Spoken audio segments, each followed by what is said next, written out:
উপর জঙ্গলে এসেছি, এক হাঁস খেকো বিড়াল ভূত। তার ভয়ে কোনো হাঁস জঙ্গলে বের হতে পারে না।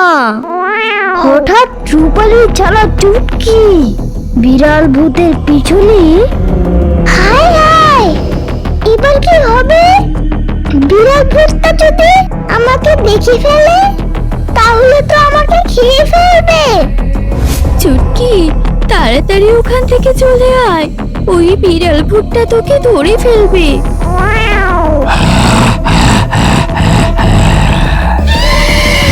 জানা দুটোকে একসাথে খাবো।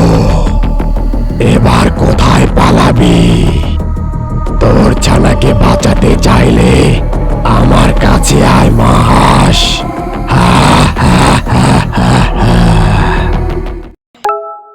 অরণ্যপুর জঙ্গল খুব সুন্দর ও শান্তশিষ্ট একটি জঙ্গল। সে জঙ্গলের রাজা সিংহ মহারাজ।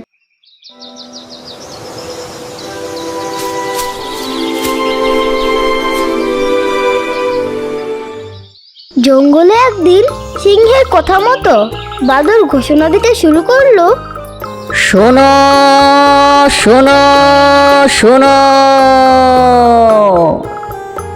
খুশির কথা বলি শোনো সকল প্রজাগণ। আমাদের সিংহ মহারাজের হলো পুত্র সন্তান। সেই আনন্দের পশু পাখি গাইছে দেখো গান। কাল সকালে জঙ্গলে হবে বিশাল বনভোজন।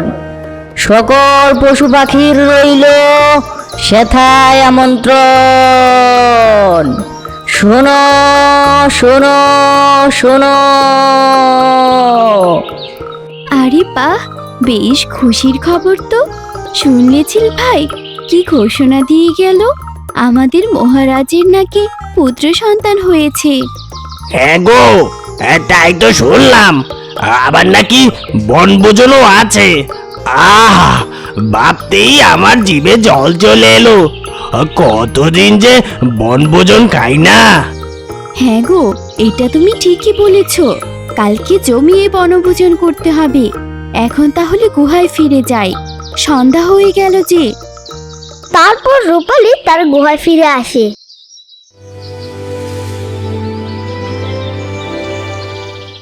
সকালে রূপালী ঘুম থেকে উঠে রওনা হয় সিংহ মহারাজের সভাশয়ের উদ্দেশ্যে। তাই রূপালী জঙ্গলের মাঝে দিয়ে যেতে হয়।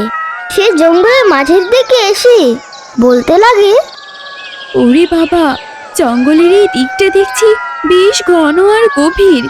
শুনেছি এই দিকে নাকি একটা বিড়াল ভূত থাকে। ভালোই ভালোই এই জায়গাটা পেরিয়ে যেতে পারলেই হলো। এই কথা বলতে বলতে রূপালী যে একটু সামনে এগিয়ে গেল, ঠিক তখনই সে শুনতে পায়, বাঁচাও, কেউ আমাকে বাঁচাও, আমি যে মরে গেলাম। কেউ আছো, আমাকে বাঁচাও। রূপালী দেখতে পেল সেই বিড়াল ভূতটা একটা ছোট্ট নালার ভিতর পড়ে গেছে। সেখানে পড়ে সে হাবুডুবু খাচ্ছে আর চিৎকার করছে।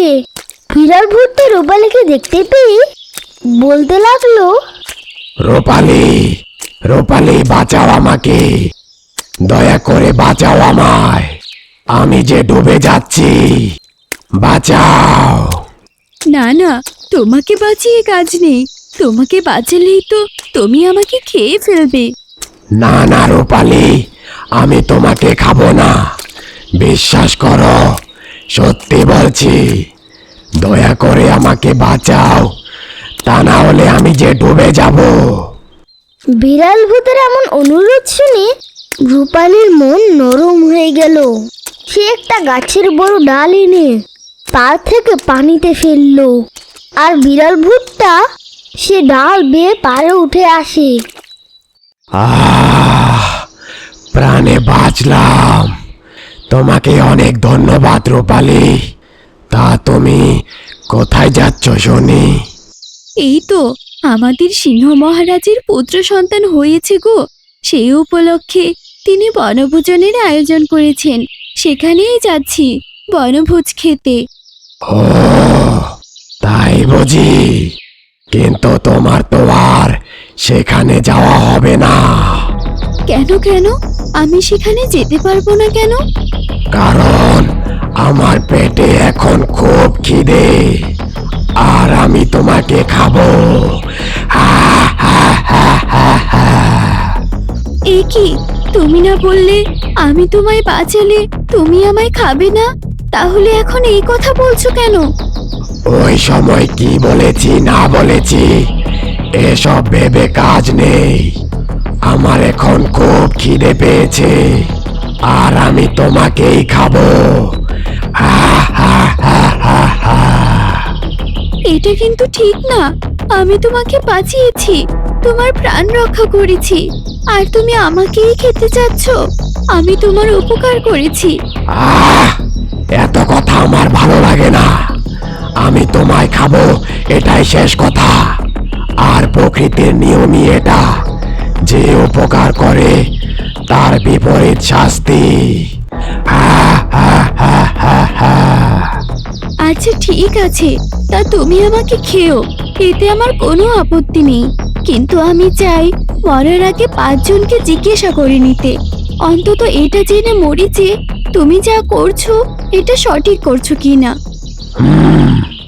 আচ্ছা ঠিক আছে, তুমি যেহেতু আমার উপকার করেছো, তাই তোমায় একটা সুযোগ দিচ্ছি। কিন্তু মনে রেখো, এটা ন্যায় হোক আর অন্যায়, আমি কিন্তু তোমায় খাবোই খাবো। হা, হা, হা, হা, হা। তারপর তারা হাঁটতে শুরু করে। বেশ কিছুটা সামনে আসার পর একটা বট গাছ দেখতে পায়। তারপর রূপালী সেই বট গাছকে জিজ্ঞাসা করে, শোনো হে বট গাছ, শোনো আমার কথা, বিচার করে দেখাও দেখি তোমার বিচক্ষণতা। এই বিড়াল ভূতকে আমি প্রাণে বাঁচিয়েছি, সে এখন আমায় খেতে চাইছে। তুমি বলো দেখি, এটা করা কি উচিত? হ্যাঁ, নিশ্চয়ই উচিত। এই কি বলছো? আমি ওকে বাঁচিয়েছি, ওর উপকার করেছি, সে আমাকে খেতে চাইছে, আর তুমি বলছো এটা করা উচিত? এই তোমার কেমন বিচার? কেন নয়? তুমি উপকার করেছো তো কি হয়েছে? দুনিয়ার নিয়মে তো এইটা, যে উপকার করবে তাকেই শাস্তি পেতে হবে। এই যে দেখো, আমি মানুষদের ফল দেই, ফুল দেই, ছায়া দেই, তাদের কত উপকার করি, কিন্তু দিন শেষে তারাই আবার আমাকেই কেটে ফেলে। তুমি বলো, আমিও তো তাদের উপকার করি, তাহলে তারা আমার শাস্তি কেন দেয়? কি রূপালী, শুনলে তো? আর দেরি করে লাভ নেই, এবার আমি তোমায় খাবো। থামো তো তুমি, এত খাই খাই করো কেন? আমার শর্ত অনুযায়ী আরো 4 জন বাকি। চলো সামনে গিয়ে দেখি আর কাউকে পাই কিনা। তারপর তারা আরো কিছুটা সামনে এগিয়ে গেল। আরে ওই তো একটা কাক দেখা যাচ্ছে, তাকেই জিজ্ঞাসা করি। এই যে শুনছো কাক ভাই, তুমি বিচার করো দেখি, এই বিড়াল ভূতকে আমি বাঁচিয়েছি, কিন্তু এখন সে আমাকে খেতে চায়। তুমি বলো এটা কি ঠিক? কা কা অবশ্যই ঠিক। বিড়াল ভূত তোমায় খেলে অন্যায় কিছু তো হবে না। বাহ বাহ, কি বিচার করলে তুমি! এই তোমার বিচক্ষণতা, এই তোমার বুদ্ধি, মূর্খ কোথাকার! কা কা আমি ভুল কি বললাম? তুমি দেখছি বিড়াল ভূতের পেটে যাওয়ার ভয়ে বাস্তবতাই ভুলে গেছো। বাস্তবতা? তা কি তোমার বাস্তবতা শুনি? এই যে আমাকে দেখো, আমি যেখানে যত ময়লা আবর্জনা থাকে সব পরিষ্কার পরিচ্ছন্ন করি, সমাজের রোগ ব্যাধির ভারসাম্য রক্ষা করি, কিন্তু তারপরেও আমায় দেখলে দূর দূর করে তাড়িয়ে দাও কেন? অলক্ষণ বলে গালি দেয় কেন বলো? আমি কি উপকার করি না? তাহলে আমায় শাস্তি কেন দেয়?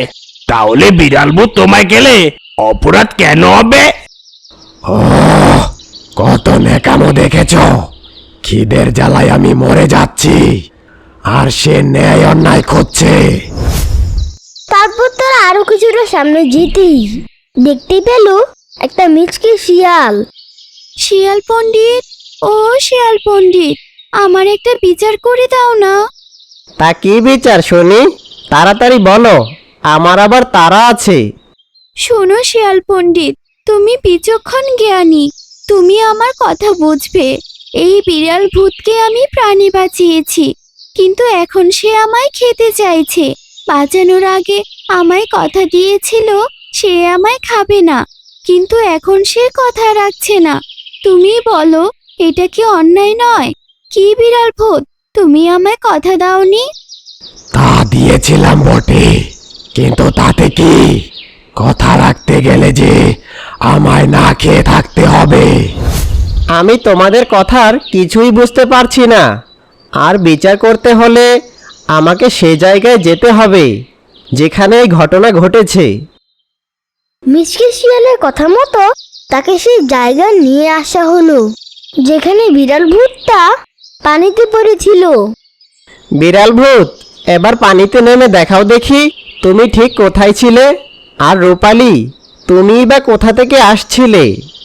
শিয়ালের কথা মতো বিড়াল ভূত পানিতে নেমে বলতে লাগলো, আমি ঠিক এই জায়গায় ছিলাম, এবার তোমার বিচার শুরু করো।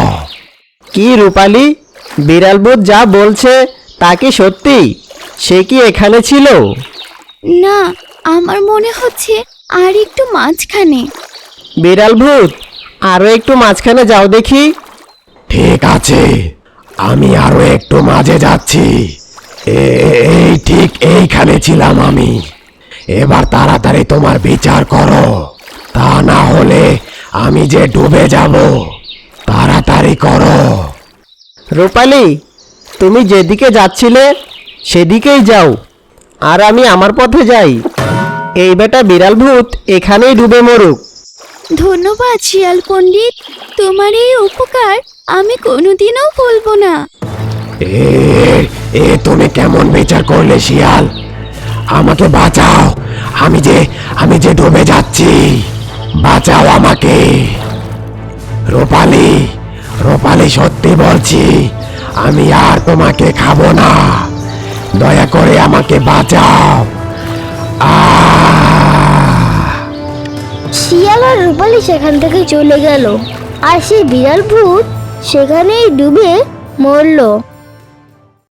বন্ধু, হয়তো তুমি জানো না, তুমি যদি আমাদের হাসির কার্টুন চ্যানেলটি সাবস্ক্রাইব করে তোমার নাম কমেন্টে লিখো, তাহলে আমাদের কার্টুন ভিডিওতে তোমার নাম দেখানো হয়।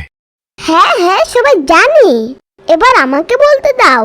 হ্যালো বন্ধুরা, তোমরা নিশ্চয়ই জানো আমাদের কার্টুন ভিডিওতে তোমাদের নাম দেখানো হয়। আজকের নির্বাচিত নামগুলো হলো জারা মিম, মিলি, হুমায়রা হিমু, সাদিয়া, নূপুর, শাহী মণ্ডল, ইয়ামুল, ফারিয়া, রাকিব, আবু তোহান, নয়ন, অর্জুন, আরিয়ান, ফাইয়াজ, মিরাজ, তাসনিম জারা। ভিডিওতে তোমার নাম দেখতে চাইলে অবশ্যই আমাদের ভিডিওতে একটি লাইক দিয়ে চ্যানেলটি সাবস্ক্রাইব করে নাও।